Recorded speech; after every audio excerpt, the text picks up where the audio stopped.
어, 동아시아 3개국, 우리나라, 중국, 일본. 인터넷에서는요, 이 동아시아 3개국을 어떻게 부르냐면 중국은 서쪽에 있어서 우리나라를 기준으로 서쪽에 있어서 서조선, 우리나라는 그냥 조선, 일본은 우리의 동쪽에 있어서 동조선이라고 부릅니다. 왜 그러냐면 중국과 일본과 우리나라가 좀 비슷해요. 여러 면에서 비슷한 면을 가지고 있기 때문에 그래서 이 인터넷에서 보면 이 3개국, 동아시아 3개국을 동조선, 조선, 서조선이라고 부르고 있습니다. 동아시아 3개국은요, 수천 년 동안 유교라고 하는 또 불교라고 하는 이념적인 또 종교적인 동질성을 가지고 있습니다. 각자 언어는 다르지만 쓰는 문자, 한자라고 하는 하나의 공통된 문자를 수천 년 동안 사용했습니다. 물론 이제 식생활 모습이 다르긴 하지만 그러니까 서양처럼 뭐 근본적으로 다르진 않죠. 같이 쌀을 먹고 또 국을 먹는 그런 문화라서 쉽게 이렇게 적응할 수 있는 그런 모습입니다. 그러다 보니까 중국과 우리나라와 일본은 여러 면에서 그런 사고나 또 행동의 패턴들이 비슷한 것을 보게 됩니다. 아무래도 유교 문화에 오랫동안 또 수천 년 동안 있다 보니까 상당히 좀 도덕적인 그런 수준이 높은 편이라고 할 수가 있습니다. 어려운 또는 곤란한 위험한 상황에 있는 사람들을 도와주고 또 배려하는 그런 것들을 어릴 때부터 학교나 또는 여러 기관을 통해서 배우게 됩니다. 이것을 좀 당연하게 생각을 하죠. 그래서 도덕 시간이라든지 또는 윤리 시간에 타인을 배려하고 도와주는 것, 약자를 배려하는 것, 인간이 가장 기본적으로 갖춰야 될 소양이다라고 배우게 됩니다. 우리나라뿐만 아니라 일본이나 중국 또 다른 나라 모두 마찬가지라고 할 수가 있습니다. 그런데 지금 최근 십수년 전부터 이 동아시아 3개국에서 이렇게 배운 대로 어릴 때부터 배웠던 이런 것들대로 하지 않는 그런 현상들이 나타나고 있습니다. 특히 중국은 외관 문화라고 불리는 좀 방관하는 문화, 그리고 오불관원이라고 하는 위험에 처한 사람을 도와주지 않는 그런 문화, 사상들이 급속도로 번지고 있습니다. 종종 외신을 통해서 보게 되는 것이 중국에서 뭐 강도라든지 사고를 당했을 때 그냥 못 본 척 지나간다. 많은 사람들이 어려움을 당한 사람들을 도와주지 않고 그냥 지나가서 그 사람이 더 큰 어려움에 빠진다든지 심지어는 생명을 잃게 되는 그런 뉴스도 보게 됩니다.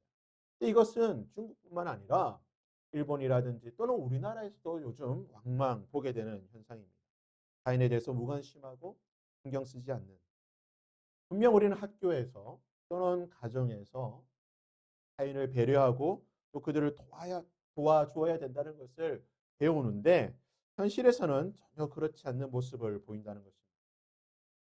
뭐 교육에 종사하고 계시니까 더 체감하겠지만 요즘 젊은 세대들, MZ 세대뿐만 아니라 10대들 또는 그 이하 초등학생들 보게 되면 학교에서 배운 대로 그대로 살지 않는 것들을 참 보게 됩니다. 아무리 학교에서 도덕적으로 윤리적으로 교육을 해도 소기의 경읽기로 그치는 경우를 많이 보게 된다는 것입니다.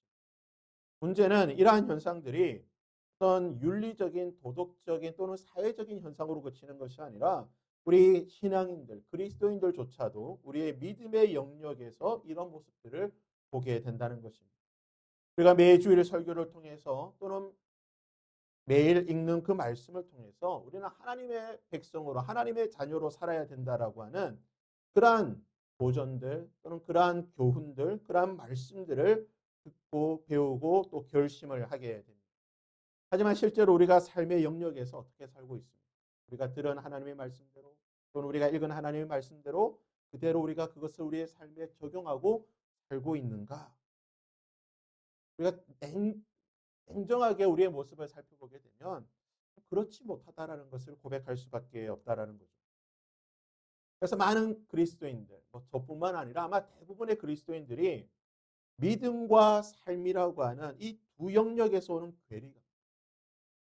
분명히 내가 믿으면 어떻게 살아야 된다라고 잘 배우고 알고 있지만 실제 내 삶의 영역에서 그것을 살아내지 못하는 그러한 괴리감들을 느끼게 되고 때로는 좌절하기도 하고 그러한 모습 때문에 그냥 모든 것을 포기하게 되는 믿음의 삶을 포기하는 경우도 보게 된다는 것입니다.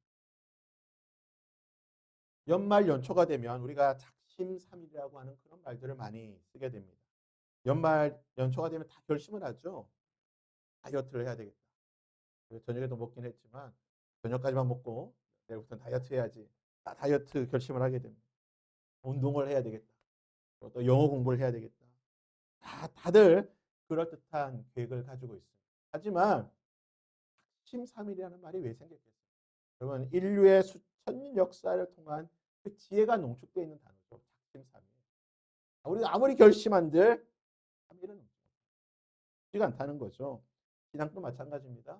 우리가 성구 영신 예배 드릴 때가 되면요. 다들 결심을 하죠. 주님, 올해 제가 참 그렇게 살았죠. 내년에는 제가 좀 더 하나님 말씀을 하루에 한 장이라도 꼭 읽겠습니다. 또 기도도 열심히 하고 하루에 10분 이상 기도씩 하고 또 하나님 내가 새벽 기도는 일주일에 몇 번 하고 그런 신앙의 결심들을 다 하게 됩니다. 하지만 우리가 작심삼일보다는 오래 가겠지만 얼마 되지 않아서 모든 것들을 멈추고 있는 나의 모습들을 보게 됩니다.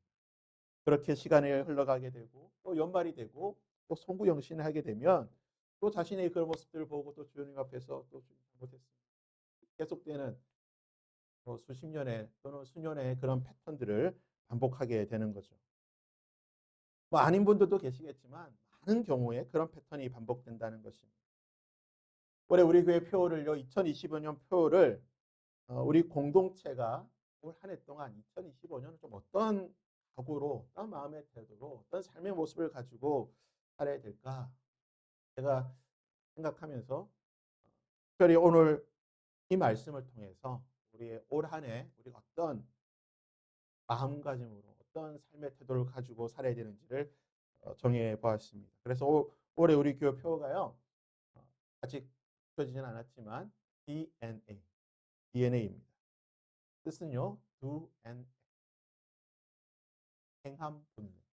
오늘 말씀에 나온 대로 우리가 행동하고 우리의 삶에 적용하고 우리의 삶에 옮기는 우리의 몸과 우리의 마음과 우리의 모든 것이 말씀에 반응하고 행동하는 그러한 우리의 삶, 우리의 믿음이 되었으면 좋겠어요. 그래서 DNA가 우리 유전자의 그런 것처럼 우리 영혼의 DNA가 있다고 한다면 하나님의 말씀대로 행동. 들은 그 말씀을 우리의 삶에 적용하고 옮길 수 있는 그런 삶을 살았으면 좋겠다라는 그러한 마음에서요 DNA라고 정해봤습니다. 우리 인간에게는요 본능이 있습니다. 본능이 있습니다. 먹고 싶은 본능, 배가 고프면 먹어야 되는 본능, 쉬고 나면 자야 되는 본능이 있고, 또 쉬고 싶은 본능이 있고, 또 놀고 싶은 일하는 것보다 좀 놀고 싶은 여러 가지 본능이 있습니다. 그래서 우리 인간은 본능의 동물이기에 많은 경우에 있어서는요 본능에 충실하게 행동을 하게 됩니다. 우리 육신의 본능대로 움직이는 거죠. 마찬가지로 우리는 영혼에도 본능이 있습니다. 우리 영혼도 본능에 따라 움직인다는 거예요. 그렇다면 우리의 영혼의 본능은 과연 무엇인가? 성경은 우리의 영혼의 본능이 아담의 후손으로 죄 가운데 태어난 마귀의 자식, 죄의 본능을 가진 존재. 죄를 짓고자 하는 데는 열심인 존재. 죄를 짓는 일에는 열심을 내는 존재. 그러니까 열심이 있는 존재이긴 한데 무슨 열심을 가진 존재인가? 죄를 짓는 악한 일에 열심을 내는 존재. 그것이 우리의 본능이라고 성경은 가르쳐주고 있습니다. 하지만 우리의 이런 본능은 예수 그리스도의 십자가로 인해 그의 보혈의 능력으로 인해 근본적으로 뛰었다라고 성경은 가르쳐줍니다. 우리는 죄 가운데 태어나고 죄 가운데 살았지만 예수 그리스도의 보혈로 말미암아 우리의 모든 죄는 용서받게 되고 우리는 아담의 후손으로 태어나고 마귀의 자식으로 지냈지만 예수 그리스도의 보혈의 능력으로 말미암아 아브라함의 후손이 되었고 하나님의 자녀로 우리의 존재가 바뀌었다는 거예요. 존재가 바뀌었기 때문에 무엇을 바뀌는 겁니까? 본능도 바뀐다는 거예요. 마치 연어가 강물을 거슬러 올라가는 것처럼 역행하는 것처럼 우리가 전에는 죄를 짓는 죄의 열심인 본능이 있었다고 한다면 우리가 예수 그리스도로 말미암아 변화된 예수 그리스도의 보혈의 능력으로 십자가로 말미암아 변화된 자라고 한다면 하나님의 말씀대로 살아가는 본능을 가진 존재가 되었다라고 성경은 하는 것입니다. 오늘 본문 말씀은요. 마태복음 5장에서 7장까지 기록된 그 유명한 예수님의 산상수훈, 그 산상수훈의 누가복음 버전이라고 할 수가 있습니다. 산상수훈이 무엇입니까? 바로 하나님 나라의 법입니다. 천국 대강령이라고 하는 거예요. 세상 나라 사탄 왕국에 살던 자들이 하나님 나라 백성으로 하나님 나라 천국 백성이 되었을 때에 어떻게 살아야 되는가? 하나님의 백성들은 어떻게 살아야 되는가? 그것을 가르쳐 주는 것이 바로 산상수훈의 말씀입니다. 여기서 중요한 것은요. 산상수훈의 말씀이 천국 백성들이 어떻게 살아야 되는가를 가르쳐 주는 말씀인데 이 말씀을 지키는 현장이 어디입니까? 죽어서 가는 천국에서 산상수훈의 말씀을 지키는 것이 아니라는 거예요. 저 천국에 갔을 때는 우리는 이미 거룩한 존재, 영화로운 존재가 되었기 때문에 더 이상 산상수훈의 이 말씀이 필요가 없습니다. 마태복음 5장에서 7장까지 말씀하신 이 말씀이 저 천국에서는 필요 없다는 거예요. 따라서 예수님께서 말씀하신 이 산상수훈 마태복음 5장에서 7장까지 이 말씀은 현재를 살아가는 이 땅을 살아가는 우리들이 이 땅에서 하나님의 백성으로 천국 백성으로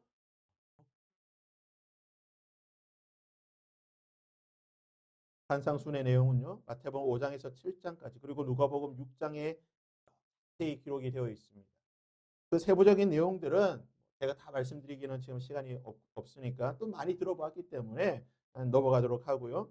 예수님께서 산상수훈의 이 말씀을 하시면서 산상수훈의 결론을 오늘 본문의 말씀을 통해서 모든 산상수훈의 결론, 하나님의 백성은 어떻게 살아야 되는가에 대한 그 결론의 말씀을 오늘 본문의 말씀을 통해서 내리고 계십니다. 46절입니다. 너희는 나를 불러 주여 주여 하면서도 어찌하여 내가 말하는 것을 행하지 아니하느냐.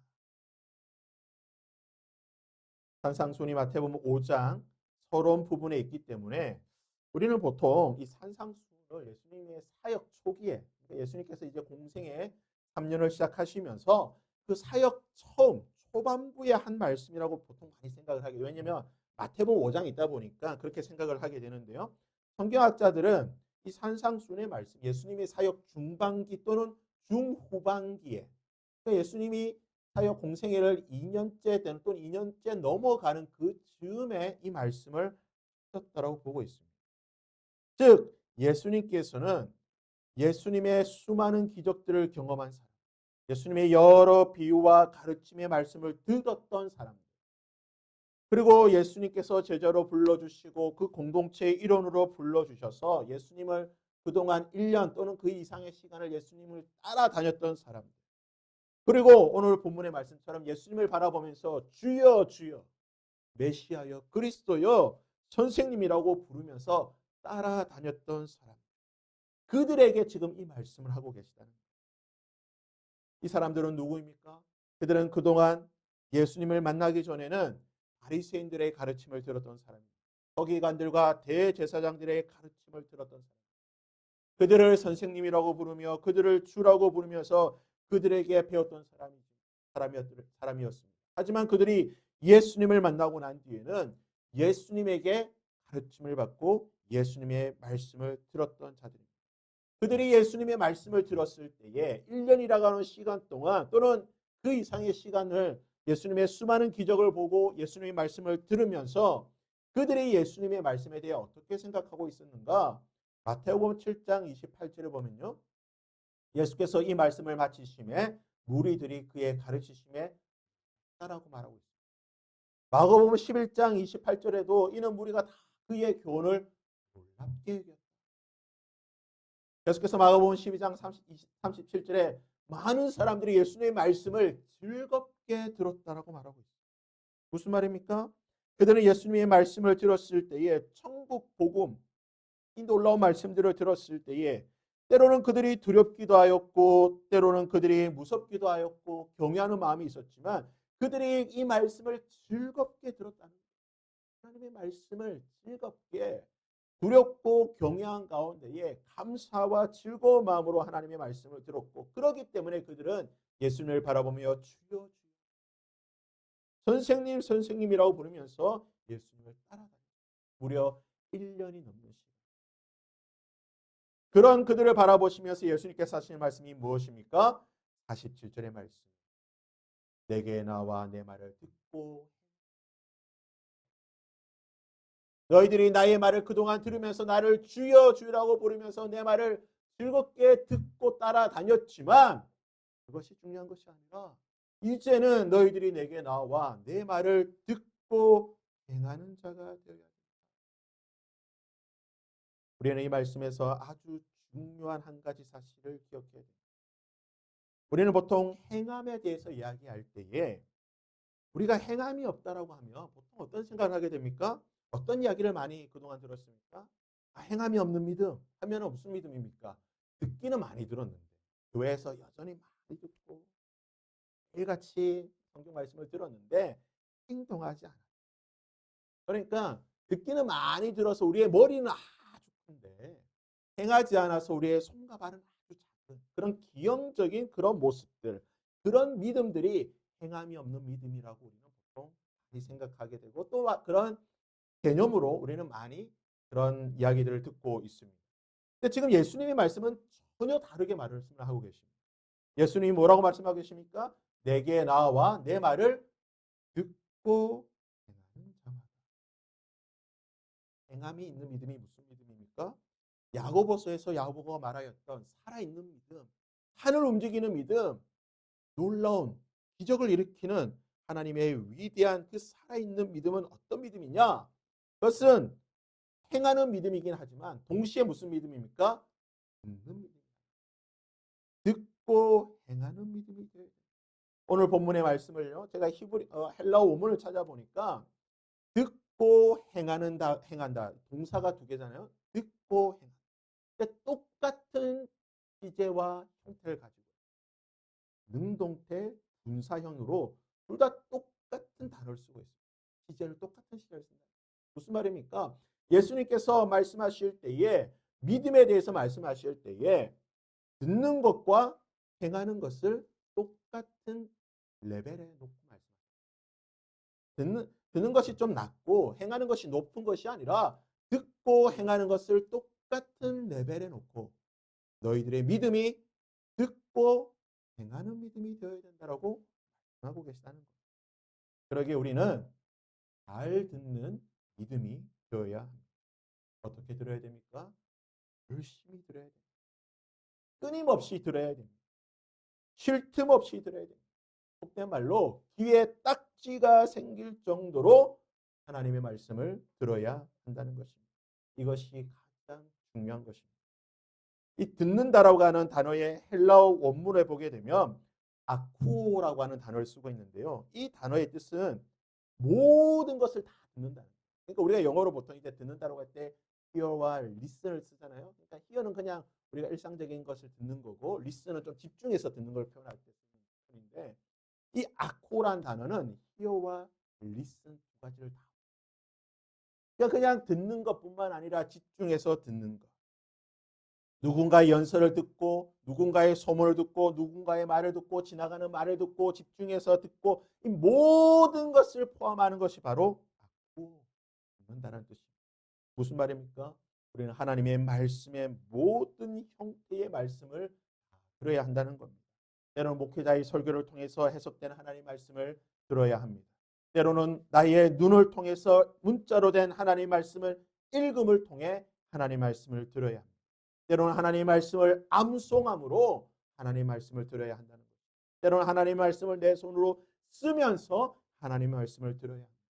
우리는 하나님의 말씀을 듣는 수단과 방법에 제한을 두지 말고 모든 수단과 방법을 다 동원해서 하나님의 말씀을 아쿠 들어야 한다는 것입니다. 또 이 아쿠라는 말은 순종을 전제로 하는 말입니다. 소기에 경읽기 하듯 너는 들어라. 너는 떠들어라. 나는 그냥 모르겠다. 그냥 내 오른쪽으로 듣고 왼쪽으로 흘러보내려다. 이런 자세를 말하는 것이 아니에요. 북한에서 김정은이 연설할 때 여러분 TV 보셨죠? 김정은이 앞에서 연설하면 어떻습니까? 모든 사람들이 다 받아줬어요. 70대, 80대 된 그 노인들도 김정은 앞에서 엎드려서 다 듣고 있는 거예요. 어명이죠. 절대적으로 지켜야 되는 겁니다. 그런 자세로 들어야 된다는 거예요. 우리가 하나님의 말씀을 들을 때에 어떠한 태도, 어떠한 스탠스를 가져야 됩니까? 사무엘상 3장 10절의 말씀이 이렇게 기록이 되어 있습니다. 말씀하옵소서. 주의 종이 말씀에 순종하는 자세로 들어야 된다는 거예요. 2025년 올 한 해 여러분 수단과 방법을 가지고 순종하는 정말 귀에 딱지가 생길 정도로 하나님의 말씀을 들으시게 됩니다. 심지어 그냥 여러분 올 한 해 이런 일이 있으면 좋겠어요. 꿈에 잠꼬대로 하나님의 말씀을 그냥 응얼댈 수 있죠. 그 정도로 하나님의 말씀을 좀 듣고 또 들을 수 있는 하나님을 바랍니다. 보통 이제 송구 영신 해드리면 많은 교회들이 말씀 뽑기를 하게 되죠. 논란이 많습니다. 이게 뭐 점이냐, 점괘 뽑듯이 뽑냐, 뭐 이렇게 해서 논란이 많은데요. 그래서 우리 교회는 말씀 뽑기 대신에 앞에 이제 성찬식 앞에 잔에 있지만 말씀 암송 카드를 드리도록 하겠습니다. 이게 이제 테필린이라고 모두 53구절이 된 말씀 암송 카드인데요. 유대인들은 안에도 이 뒤에 보면 이제 테필린에 대한 설명이 있습니다. 유대인들은 31구절, 31구절로 된 그 성경 암송 구절을 매일 같이 암송을 합니다. 중요한 이 하나님의 말씀을 암송을 하고 이렇게 테필린이라고 해서 이마와 손목에 그 말씀을 놓고 항상 암송을 하는데 제가 이거 한번 보니까 53구절이 좀 쉬워요. 우리가 좀 많이 알고 있는 구절들이 있고 좀 모르는 구절도 있는데 제가 보니까 거의 한 절반 정도는 좀 많이 웬만큼 좀 한 표현은 모르겠지만 그래도 어느 정도는 떠듬떠듬 외울 수 있을 만큼의 구절이 있습니다. 그래서 53구절이니까 한 주에 한 구절이면 1년을 다 하겠죠. 근데 이렇게 하라고 하면 또 잘 안 합니다. 그렇죠? 그래서 올 한 해 가장 먼저 53구절을 암송하시는 분에게는 교회에서 소정의 상금을 얼마를 드리려고 제가 원래 좀 많은 걸 원래는 좀 금액을 높이려고 했는데 9절 보니까 너무 쉬워가지고 9절 좀 낮췄어요. 그래서 다 암송 가장 먼저 암송하시는 분에게는 10만 원에 를 드리도록 하고 나머지 분들은 좌우지간 올 한 해 2025년이 끝나는 날 2025년 10월 31일까지 암송하시는 분은 5만 원을 드리도록 하겠습니다. 여러분 뭐 5만 원이 물론 나가서 하루 종일 일하면 5만 원 받긴 하겠지만 그거보다는 우리가 하나님의 말씀을 암송함으로써 5만 원의 수만 배의 가치가 있습니다. 여러분 이 구절이 보니까 생각보다 쉬워요. 어렵지 않아요. 그래서 이 말씀을 우리가 좀 암송해서 올 한 해 우리 모두가 연말이 되었을 때는 송구령 기념 때이 53구절 다 암송을 하고 좀 예배를 드려봤습니다. 그래서 그런 꿈과 비전을 가지고 했으면 좋겠습니다. 하나님의 말씀은요. 한 살이라도 어렸을 때에 이 말씀을 암송을 해야 됩니다. 그리고 중요한 사실은요. 오늘이 여러분의 인생의 가장 한 살 어린 날입니다. 오늘보다 더 어린 날이 없어요. 매일매일이 여러분 가장 내 어린 날이다. 내 인생의 가장 젊은 날이라 생각하시고 이 말씀을 암송할 수 있기를 바랍니다. 그래서 성찬식 끝나고 가실 때 이 하나를 가져가셔서 이번 올 2025년 한 해 동안 암송했으면 좋겠습니다.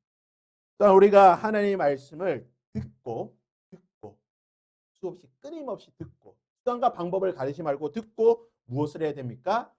행동을 해야 된다. 행함이 있는 믿음. 그러면 행동한다는 것을 우리는 보통 움직이는 것을 생각하게 되죠. 동적인 것을 생각하게 되죠. 액션, 무언가를 좀 하는 이런 것을 생각하게 되는데요. 근데 헬라어 단어를 보게 되면 조금은 뉘앙스가 달라요. 이 헬라어 원문을 보게 되니까 이 행한다라고 하는 단어를 포이에오라고 하는 단어를 쓰게 되는데 이 단어는 행동한다라는 뜻도 있지만 동시에 어떤 뜻이 있냐면 무언가를 만드는 것을 표현합니다. 그러니까 행동하는 것도 있지만 무언가를 만들어가는 것, 이것을 행동한다, 행함이라고 말하고 있다는 것입니다. 행한다는 것은 우리가 말씀대로 살아가는 것, 말씀대로 움직이는 것, 그것이 행함입니다. 하지만 본문에서 말하고 있는 것은 동시에 우리가 말씀대로 무언가를 만들어가는, 무슨 말입니까? 말씀이 역사할 수 있는 그 무언가, 프레임이라고 할까요? 문화라고 할까요? 그 어떤 것들을 만들어가는, 즉 하나님의 말씀이 이루어질 수 있도록 내가 속해 있는 공동체에, 그것이 가정이든 사회든 내가 속해 있는 공동체에 하나님의 말씀이 움직일 수 있도록, 나타날 수 있도록, 하나님의 말씀들이 나타날 수 있도록 움직일 수 있는 무언가, 제도적인 그 프레임들을 만들어가는, 그것을 행함이라고 말하고 있습니다. 저는 그래서 오늘 본문에서 우리가 행동에 대해서 말할 때에, 행함 있는 믿음에 대해서 말할 때에 우리가 더 중요하게 생각해야 될 그 개념이 무엇인가? 물론 말씀대로 행동하는 거 좋아요. 그것 너무나 중요한 겁니다. 이웃을 사랑하라고 하셨기에 우리는 이웃을 사랑해야 되는 거예요. 행동으로 사랑해야죠. 우리 가서 섬기고 봉사하고 우리의 행동으로, 몸으로, 손과 발을 통해서 이웃을 사랑하는 행동을 해야 됩니다. 그와 함께 무엇을 해야 된다는 거예요? 이웃을 사랑하는 그 사랑이 흘러갈 수 있는 그 문화, 그러한 것들을 만들어가는 것이 또한 행함이 있는 믿음이다. 바리새인들에게 예수님께서 책망하셨던 것입니다. 너희들은 말로만 또는 행동으로만 하나님의 말씀을 지키려고 한다. 율법을 문자 그대로 해석하고 문자 그대로 율법의 내용들만 지키려고 한다. 너무 행동으로만, 몸으로만 하나님의 말씀을 지키려고 한다라고 예수님께서는 마태복음 23장에서 바리새인들과 서기관들을 책망하셨습니다. 근데 중요한 사실은 그러한 몸으로 행동하는 행함도 필요합니다.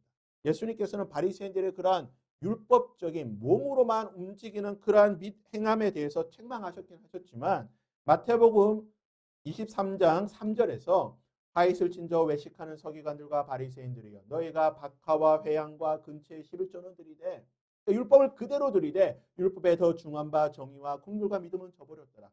근데 예수님께서 말씀하신 무엇을 말씀하십니까? 그러나 이것도 행하고 저것도 버리지 말아야 할지니라.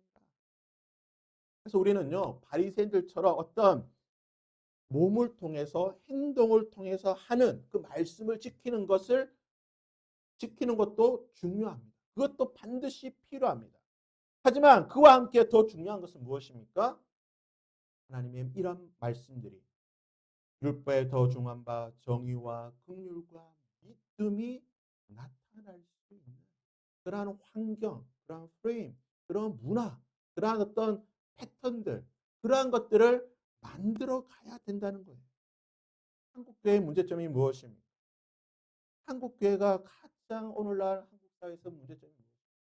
한국교회는요, 한국 사회에 어떠한 영향력도 흘러보내지 못한다는 거예요.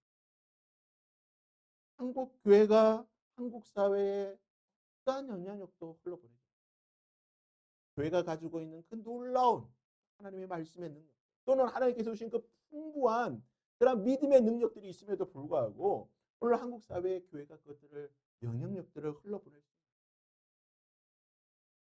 많은 부분에 있어서 우리는 의문점을 표현하고, 그럴 수 있는가?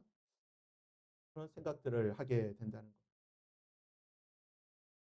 우리는 하나님의 말씀을 우리의 몸으로 행동하고 움직이는 것 너무나 중요합니다. 그와 함께 우리가 그러한 하나님의 말씀들이 그러한 것들을 움직일 수 있는 프레임들, 그러한 문화들을, 그러한 패턴과 행동들을, 그러한 것들을 만들어가는 역할을 해야 될 줄 믿습니다. 제가 자주 말씀드리지만요, 그리고 앞으로도 아마 계속 말씀드리겠지만 우리가 왜 부자가 되어야 됩니까? 우리가 왜 높은 지위에 올라가고 또 승진을 하고 유명하고 명예를 얻어야 됩니까? 왜 우리가 하나님께 하나님 나를 그렇게 만들어 주시옵소서, 하나님 나로 강하게 해주시고 나를 축복해 주시고 나에게 어떤 놀라운 것도 허락하여 주시옵소서라고 기도합니다. 그것을 그냥 나 혼자 잘 먹고 잘 살고 나 혼자 잘 누리려고 한다라고 한다면 하나님께서 나를 그렇게 축복해 주실 이유가 없어요. 하지만 나에게 주신 그러한 어떤 축복들, 그러한 부유함들, 그러한 능력들이 어떤 하나의 영향력이 되고 하나의 어떤 내가 속해 있는 공동체를 변화시킬 수 있는 어떤 프레임이 되고 그러한 어떤 문화나 어떤 액션들을 취할 수 있는 영향력들을 줄 수 있는 것들이 된다고 한다면 하나님께서 나에게 주신 이 축복이 그러한 것들을 통해 하나님이 나를 축복해 주시는 것이 가장 귀한 놀라운 축복이 될 수 있다라는 거예요. 그러나 그런 것들을 바라보면서 하나님 앞에 기도해야 된다. 단순히 하나님 나에게 물질의 축복을 달라는 것이 아니라 하나님 주신 나의 물질의 축복을 통해 하나님의 그 능력이 그 국률과 그러한 정의와 이 사랑들이 나타날 수 있는 그러한 영향력을 흘러보낼 수 있는 것들로 나를 사용하여 그러한 기도를 해야 될 줄 믿습니다. 이제 8분 뒤면 2025년입니다. 올 한해 우리에게 영적인 본능이 좀 있었으면 좋겠습니다. 하나님이 우리를 하나님의 백성 삼아 주신 것은 하나님의 말씀대로 행하라고 하는 이 영적인 본능을 우리가 좀 회복하고 살아갈 수 있는 한 해가 되었으면 좋겠습니다.